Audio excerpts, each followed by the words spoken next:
بسم الله الرحمن الرحيم. Алла Таала ыйманды жараткан учурдачы, ыйман Аллага кайрылып, Алла, Алла,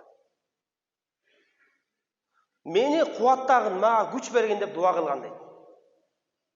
Алла Таала ошол учурда ыйманды берешендүүлүк жана жакшы кулк мүнөз менен кубаттаган дейт, күчтөгөн дейт. Ошонун каршысында Алла Таала күфүрлүктү жаратканда, Аллага ишенбешсиздик, шүгүрсүздүктү.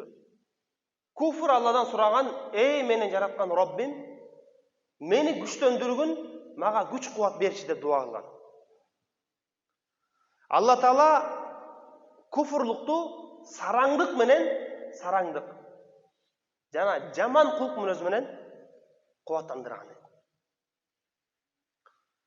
Караңызчы, демек бизге кайсы нерсеге үстөн болуп жатат?